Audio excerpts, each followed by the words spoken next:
all the good people in our community that work behind the scenes. People are so passionate about the good that they do. We'll look forward to seeing you every week here on the Homefront. Bruce and I are here all the time, and we always invite you to join us. And welcome to On the Homefront. My name is John. Happy to be here with you once again. Our program this week is in two segments. For the second half, we're going to look at the Unwillington campaign. The state police have proposed a fairly large police training and firing range up in the town of Willington, and some of the people are very concerned about the impact of that proposal. We're going to give them some time to share their concerns and information with you in the second half of the show today. For the first half, we're going to continue our coverage of one of our great local organizations, Grow Windham, which is one of the many services of WRCC, the Windham Region Community Council. We've got two people very involved with the AmeriCorps program at Grow Windham to talk about their summer activities and the things that they're doing throughout the year involving food, our food supply, access to food, and healthy food. So first thing we'll do, as always, is introduce our guests. We'll get right underway. Happy to have back on the program Olivia Grajeda. She's finishing her term as an AmeriCorps visitor worker. Welcome back to the show, Olivia. Good to have you. Thank you very much, John. Yep. Glad to be here. And also back for another visit is Ricardo Alaves. He's in his second year as a full-time visitor worker for Grow Windham. Welcome back to the set. Yeah, thanks for having us again, Jim. Good to have you. Thank you. So, people are still learning about Grow Windham. Could you Right. take a minute or two to kind of give an overview of the whole function of Grow Windham, and then we'll get into your summer events, okay? Awesome. No, definitely. It's a fairly new program. I believe it's fifth year in existence. So Grow Windham, what it is, it's a nonprofit that collaborates with other service providers from Windham to promote access to healthy food and healthy living in Windham. So I like to break it down into three fundamental pieces. Sure. One being the K-8 programming. So we have a staff member named Kate, and she's in charge of K-8 programming. So that's in the schools, building school gardens in all the elementary schools, and offering food and garden-based programming to children and also to parents, because it's two things that go hand in hand. And Right, and they can work together that way. work together and and pass it on hopefully. Then the other part is the Windham Youth Corps. The Windham Youth Corps just started. It's the second week this week. We started last week, and it's a summer program for all high school students. Yeah. And they maintain the community gardens in Windham. They're out in the community doing community outreach, trying to get people to eat healthier, so that the farmers market selling their produce that they grow at the community garden, trying to make it accessible for everybody in the community, and also being leaders in the community to teach them how to be leaders and how to develop these skills, like speaking skills, public Right. speaking skills, Right. outreach skills, a lot of these skills that these youth can really benefit from. Life skills. Life skills. Yeah. And then we also have the Windham Community Food Network. That's something new we started this year, and that's trying to engage and mobilize the community in Windham to talk about the barriers that we find when we want to access healthy food, and then try to break down those barriers and find solutions that are relevant to our community and how to go about breaking down those barriers. Right. So those are three pieces that we've been working on this year, heavy. Yeah. I know we covered the Food Network quite a bit. They had a series of community dialogues previously, and then they had an action forum, and they divided into teams on different areas. And they have a few specific projects that this whole collective group is focused on, 3 areas. Do you kind of want to mention what those 3 initiatives are out of the whole dialogue process? This is what will happen start in the fall. Yeah, definitely. So like John mentioned, we had a dialogue in the months of March and April. Out of those dialogues, we broke out into action groups, and what we found is that a lot of these groups can actually come together and work collectively. So now we have 3 focus areas. One being food access, and that's making food available to residents. And then so we have the Plant a Row campaign, and that's engaging and enlisting local gardeners to donate some of their food to either soup kitchens or directly to Grow Windham. We also have a grow your own workshops, and we have students from UConn that come and teach local residents how to grow their own food, so that way they can be self-resilient and grow their own food. So that's one part. That's the food access group. The other one is economic opportunities, and that's We have a Healthy Bodega campaign that we're trying to get local merchants to introduce more local products into their shelves so that people can consume locally and improve our local food system here in Windham or regionally. Kind of keep the money local. Kind of keep the money local, Yep. make more jobs for people. Yep.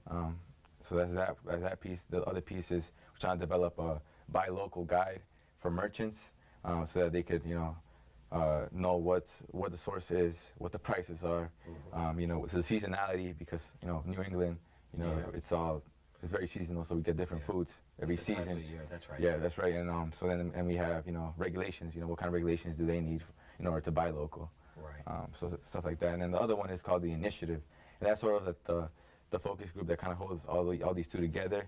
So we have a communication group that's sort of putting all the information that all these teams, or pretty much what the activity that these teams are doing, they want to channel it to the community so that the community is aware of the things that are happening in this network and potentially join us if that'd be the case.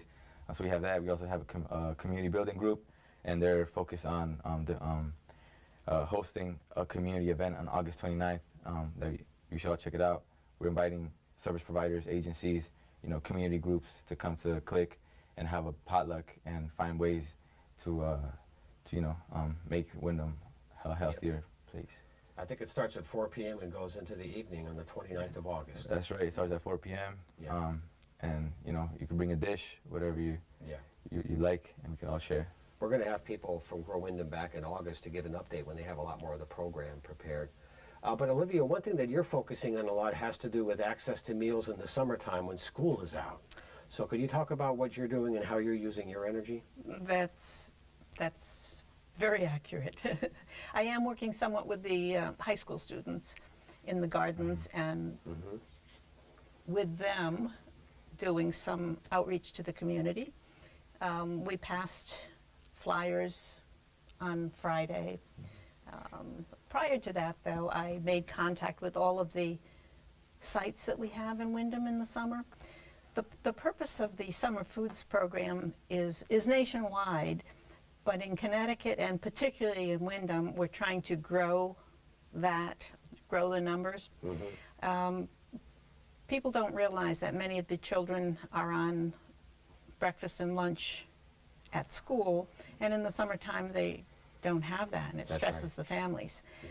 So there's a program called Summer Food Initiative, and my purpose is to find all those people that don't know about it, who have children, who deserve to have breakfast and lunch. Who may not know this is available. Who exactly. And so I have passed flyers, talked on shows, just networked all throughout the town. And at the 6 sites that we have 6 sites for lunch and 4 sites for breakfast in Willimantic. And do you have any overall ballpark number of how many kids are served this year? Just kind of an estimate? I have, now it's a little bit late, but the first 2 weeks we served over 2,000 kids. I think 2,077 or something like that. In the first 2 weeks? In the first 2 weeks. And we're growing as we progress during the summer. That's excellent. And how long does it run through? August? How far do they go? Yes. I'm on until August 22nd. Okay. Yeah. Now let's mention the website too, because a lot of the information that we're chatting about is available online, and they're building out the website now actually as we speak. They're putting a lot of work into that. But just go to growwindham.org. And are there a couple of things you want to highlight that people could find there when they go that might help them follow up? Yeah, definitely. I mean, Please. there's the gardens. Some people don't know that there's more than one community garden in Windham. There's a lot of more community gardens that they can volunteer to. There's information about the Windham Youth Corps. We have an academic year program and a summer program. Unfortunately, the summer program is booked right now because it already started.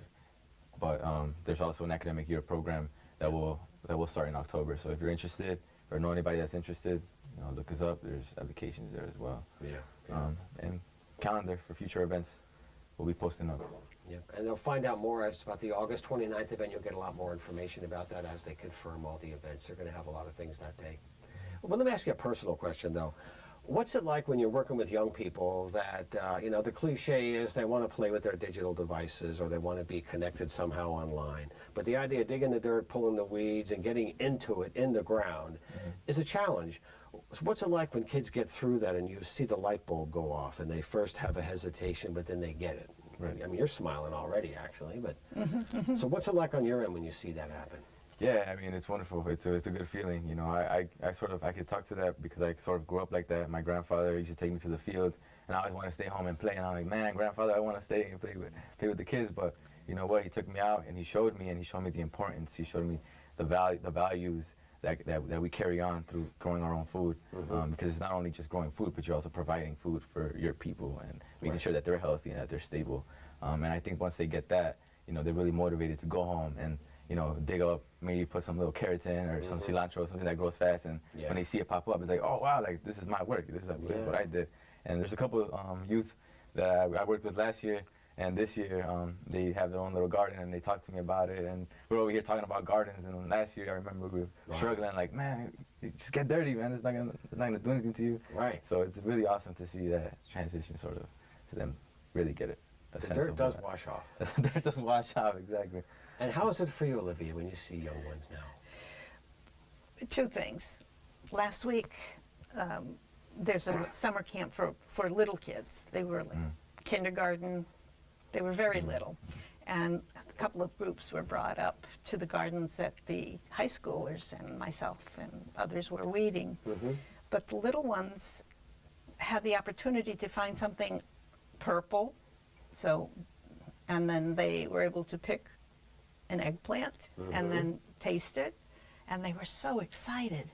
I just love that, that they loved being in the natural environment. That is a living thing. Yes, that's absolutely, really great. yes. And the other thing that I find particularly heart-rendering is the high schoolers that I'm working with. I just think that they're the cream of the crop. They're really fine young people, and they're learning every day. Well, that's great work. That's a good way to wrap up our segment. We'll have some more folks here from Grow Windham in August. But I want to thank you for the good work you're doing throughout the year and for your service in AmeriCorps. And again, the website to find out more about what they're doing, growwindham.org.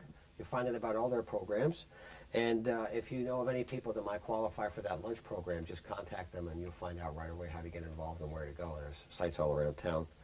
So I wish you a great rest of the summer, and we'll be seeing you. Okay? Thank you very much, John. All right, and we're going to take a short break and come back here on the Homefront and take a look at the Unwillington campaign, so you stay with us.